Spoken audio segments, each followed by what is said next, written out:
Sonic Cup, and welcome to another episode for Wrestling Wednesday here on the Funkit Pod again. Well, it's the weekend right now, thanks to SmackDown this time around. It's normal by now, unfortunately, but I still keep the name Wrestling Wednesday because I like it.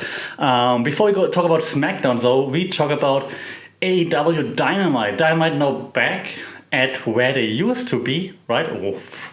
Friday, Saturday, Wednesday night Dynamite. That's why I actually started Wrestling Wednesday. So at least Dynamite back at the spot where they belong. And it kicked off with a really cool match. It kicked off with Eddie Kingston and Penta El Cero Miedo versus the Young Bucks. And the Young Bucks, they're just healing it up to 11 right now. It's amazing. I love their outfits. I love their hairstyle, their cheesy old school porn beards. It's fantastic. Matt Jackson, Nick Jackson. Yes, I love it. Real a-holes right now. Fantastic. I don't know why I bleeped a-holes by myself. I said porn, but then I bleeped a-holes. But you know what I mean. So Young Bucks, of course, super heels. And again, we had the interference, as always, of course, trying to interfere with like the numbers. The Good Brothers coming out, but then Frankie Kazarian outside, the Elite Hunter interfering there. Then we had the spray against the cold spray, but this time it hit Nick or Matt, one of the Pawn brothers, in the face. So this time it didn't pay out for them. And after like a huge back and forth, and oh my god, Penta going all sorts of crazy in between. Fantastic.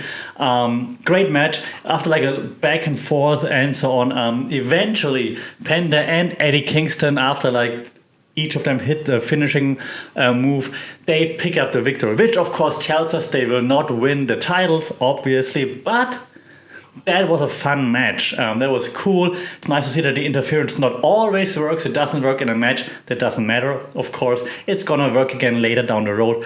But it was just fun to see, fun all those heel tactics. Kingston and Penta have like some, I know, styles that don't really match, but then they do again, maybe because they don't really match. It's not like Penta and Rey Fenix, right?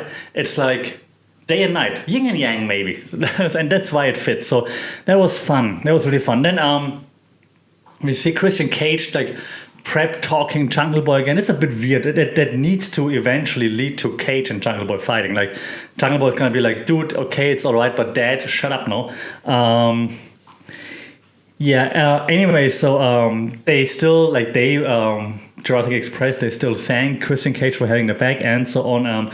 All cool, and moving forward, now they're gonna have Christian's back as well. So at least Christian has some backup now when he has to face Matt Hardy and his stooges, which is nice that it's explained, right? At least we know like why they're gonna have him out eventually. We then again have Tony and Ethan Page and Scorpio Sky, and while they also heal it up quite nicely, I am still not a big fan of Ethan Page or Scorpio Sky in this setting. Like, I mean, Ethan Page is manual, Scorpio Sky is kind of cool, or used to be, but in this setting, not the biggest fan. They talk about challenging Darby Allin, of course. This storyline is a little bit too long for me going on. Ethan Page and still telling like why Darby Allin sucks and so on. Then we have Sting coming out, of course, has a coffin behind him, obviously, and what do you think is going to happen? Exactly. So that was fun, but also very obvious, very predictable. So whatever, Ethan Page and with the mic at the end and like, I'm gonna bury you and blah blah blah. Whatever. It's really a little bit, I don't know, drawn out at this point. I hope we can move on soon after that. We then see Jack Evans versus Jungle Boy. Oh, great entrance. I like Jack Evans. He's cool. I like his moves. He, of course, is a cowardly heel in this case. So, but like his moveset is just still fantastic, just like it was in Lucha Underground back then or in AAA. Eventually, however, Jungle Boy, of course, overcomes Jack Evans and wins with the snare trap submission. Yay.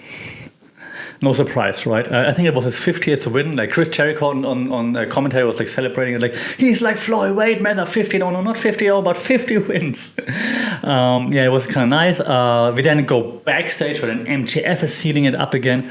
He says what did he say? He outclassed and dethroned Y2J, and Jericho should be smart enough to know when he's been bested and should just step away, of course, like now MJF with the heel promo on Jericho. Jericho still on commentary.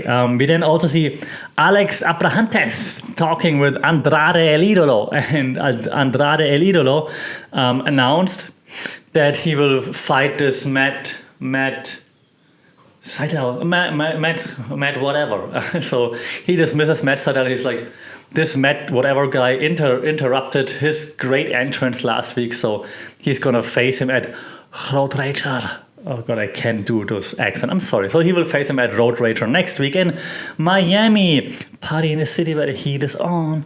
At least that makes sense. Like, he explains it and he dismisses him already. It should be a fun match. Of course, Andrade is gonna win, but should be a fun match.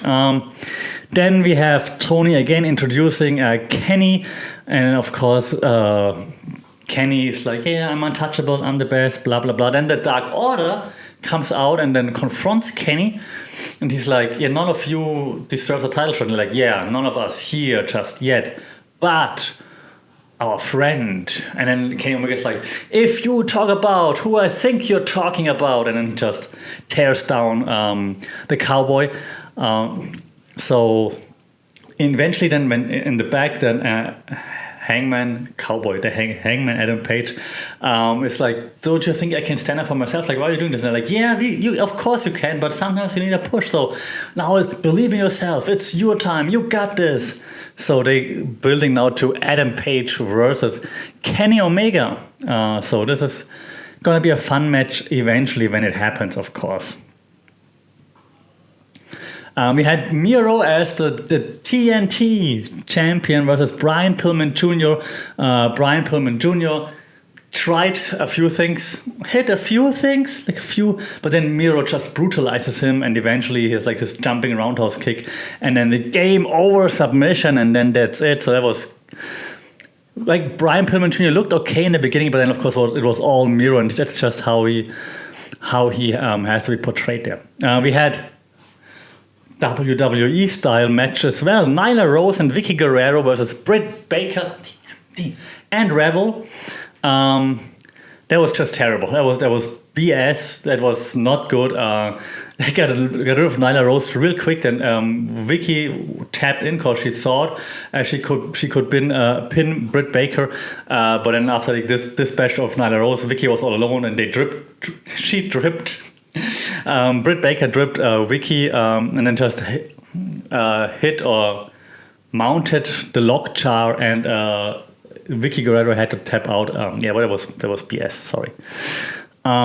We then get some hype from Jack Hager and Santana Ortiz for the 6-man tag next week against the Pinnacle. That should be fun. That should be brutal. That's going to be nice. But what else do you get? Oh yeah, well, of course, I have it in my notes. That's why I'm looking right now. So last week we saw that the Blade used like brass knuckles to lay out Orange Cassidy. So now next week we're going to have a mixed tag team match between Chris Statlander and Orange Cassidy versus, of course, the Bunny and the Blade. All right, then we had the main event, MJF versus Sammy Guevara. And Sammy Guevara is a beast right now. He's on fire. Was really good, of course. But then, I mean, Sammy had the upper hand most of the time. But in the beginning, you have to admit, MJF put on his wrestling boots. So they did some wrestling. Like, even Jericho commentators like, that's wrestling. So that was pretty good, like back and forth and flips and stuff, but also mad wrestling. So they showed technique, which was really good, really nice to see. So great back and forth there. Eventually, Sammy had the upper hand, but then, of course, things happened as expected. Wardlow interfered. He was attacking Chris Jericho, or Jericho tried to prevent it, but Wardlow attacked him. Then Wardlow attacked Jericho on the outside, distracted him so that then MJF could hit a low blow in the ring. Spears was also there. No, it wasn't a low blow, right? It was different match, whatever. So then Spears came also from the outside, hit a chair shot on Sammy, and then that's how MJF could pin Sammy Guevara. So then winner MJF, and then a post-match beat down, of course. And then we go off the air with like a thank you tribute video from AEW to Daily's Place, where they've been broadcasting during the pandemic, because next week they will start going on the road again. So there was again a very fun episode of AEW. I'm not a big fan of the Nyla Rose thingy. Other than that, no Cody Rhodes match, so I can't complain about this week around. All good. I liked it. I enjoyed it a lot. I'm looking forward to Road Rager and the debut of Andrade El Idolo, of course. All right. We also had then, let's move on to SmackDown, and SmackDown was also kind of fun. Not gonna lie, not everything was awesome. I fast forwarded at a few moments, but the main event or the main segment and the main match both were fun. So the main match clearly was Kevin Owens versus Sami Zayn. Last man standing, winner gets a shot at Money in the Bank, right? It's in the Money in the Bank match. Awesome. Retro Owens and Zayn, that was just perfect. And the storytelling, we've seen this match so many times, it never gets old. It was fantastic. Sami Zayn even back to like, what's his move? Like when he jumps through the turnbuckles, like the corner, and then goes for like a flying DDT or something. But of course, Owens knows it, and Zayn jumps, Owens super kicks him, and he just gets hung up in between the turnbuckles. Fantastic spot. I remember the first time I saw this spot in NXT, I was freaking out. I'm like, oh my god, it's best thing ever. I'm glad that Sami Zayn can show this again, even though Sami, I mean, I know we're the same age, kind of, but come on, you got, man, you got. I mean, come on, go running. But other than that, that was cool. Like in between, we had each of the guys getting the upper hand. Sami Zayn hitting 3 Helluva kicks on Owens in the corner, and Owens falls to the floor. And at a count of 8, you think Owens is out, but then he rolls out, so his feet touch the ground. So he's standing. It was really good. I mean, a bit predictable if you've seen last man standing matches before, but still very exciting. Eventually, in the end, Owens then beats down Sami Zayn on the outside, hits like a pop-up power bomb on the announce table, on another table outside, and then on the ring apron, which is, as you all know, the hardest part of the ring, and then that's enough to get the count-out victory. Before tables have been crushed, like Owens went through 2 tables.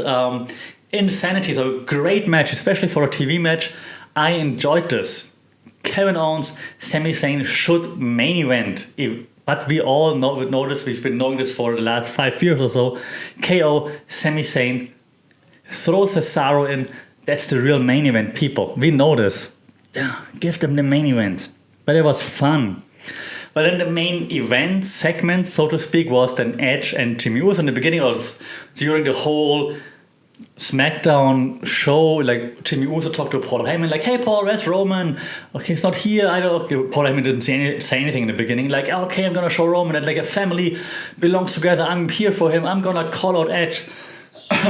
And then eventually time moves on. Roman Reigns nowhere to be seen. He's hey Paul, okay, I'm gonna call out Edge. I don't need Roman. I'm gonna beat him down by myself. Said and done. Eventually, Jimmy Uso's in the ring. He calls out Edge. Edge first doesn't show up, and Uso keeps running his mouth. And then eventually Edge is okay, I'm gonna come out now. It's you know what's happening. I know you think you set a trap here. I'm coming out, I'm gonna beat you up. Then Roman's gonna sneak attack me, and then that's what you do. Well, let's just try. But to be honest, I don't think that's a trap for me. This trap has been set for you. And so Edge then heads into the ring. Uso acts like he's looking for Roman, where is he? But nowhere to be seen, no Roman Reigns. So Edge just brutalizes Jimmy. Jimmy briefly can hit a super kick, but that's about it. And then it's all Edge brutalizing him, and then eventually getting in the submission lock that he had Roman in out with the steel bar from the chair, and just pulling the steel bar through his mouth, basically. Have Jimmy tapping like crazy, and Edge just talking trash, look at this, Roman, that's what I'm gonna do to you. And then at the end, Edge just stares in the camera and says, I Don't stop. Yes, he still looks more and more like Triple H, but it's okay because it's Edge. Edge can do no wrong. I love Edge, and I just hope they give him one more run. Come on, give him one more run. We want this. We need this. We need one more championship run for Edge. And yeah, what's going to be next? Now Jimmy has to realize that Roman Reigns doesn't care about him, right? He has to realize that. Even though Roman never said he's going to help him because he wasn't even there apparently. But Paul Heyman didn't say, hey, Jimmy, Roman's not here. They didn't say anything. So, they're going to be like, hey, we didn't say anything, so you did it by yourself, and so on. But how long can Jimmy be so naive is the question. But that was fun. That was the best parts of SmackDown, in my opinion. There were a few other parts, like Shinsuke Nakamura. That's how Pat McAfee introduced him. So Shinsuke Nakamura and Big E versus Baron Corbin and Apollo Crews. Big E hit Corbin with the big ending. Again, they distracted Baron Corbin, like the guitar dude. I still don't want to learn his name. The guitar dude, like, hey, what's this on the screen? Whose Mercedes is gonna get towed away? And then they showed that Corbin's Mercedes was being towed away, and Corbin was distracted. Turns it out, big ending by Big E. Lame. This distraction thing, just lame. Like how they're picking on Corbin right now, it's just annoying. That's just bullying. That's BS. Corbin is supposed to be the heel. It's annoying. What was cool when Shinsuke came out, like this guitar thing and Shinsuke dancing, like Pat McAfee stands on the announce table over Cole and just does the Shinsuke dance kind of like over Cole. That was hilarious. So Pat McAfee, great addition to the commentary team. What else did we have? We had Bianca Belair again with Bayley. Bianca Belair's promos suck. There, I said it. I'm sorry. She's not good at promos. And now she challenged Bayley again. Like, you just won. And as the winner, you challenge the loser. This time it's an I Quit match at Money in the Bank. And Bayley said she never quit anything in her life. If she loses, she's going to quit competing altogether. Yeah, sure. Like, Bayley's the heel, right? But Bianca's promos are just so terrible. It's so annoying. Then we had Sonya Deville announcing the next woman in the Money in the Bank match, and it is Zelina Vega. And don't get me wrong, I'm very, very, very happy to see Zelina Vega back in the ring. I was low-key hoping, of course, she would be released so she can be with Andrade again. But hey, I'm happy to see her in any ring, obviously. But so then Sonya said, okay, she's in the match, and Liv Morgan came out like, the hell, like, why do you put all those weird people in the Money in the Bank match and not me? I'm winning all the time. Then Morgan fought, of course, Zelina Vega.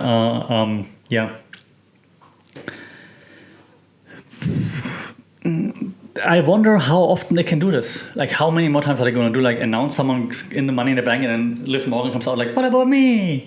I'm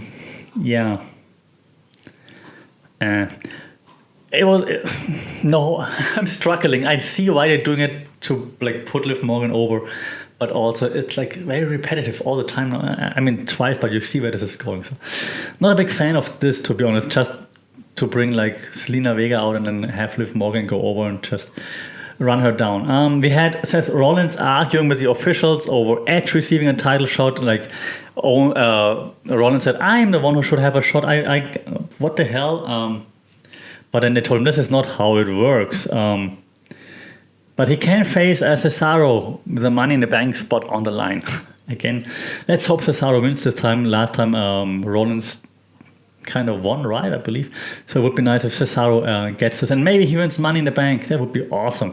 Then we saw Otis versus Angelo Dawkins. And Otis, of course, Vader bomb and splash. And then that's it. So he kind of ran through Angelo Dawkins, building like this new monster heel. It's just a matter of time until he turns on Chad Gable. Like, I'm assuming Chad Gable is gonna treat him really bad or something, or like slap him on, and then he's gonna eventually turn, of course. Yeah. Overall, like the main segments and the main match were great. I enjoyed this a lot.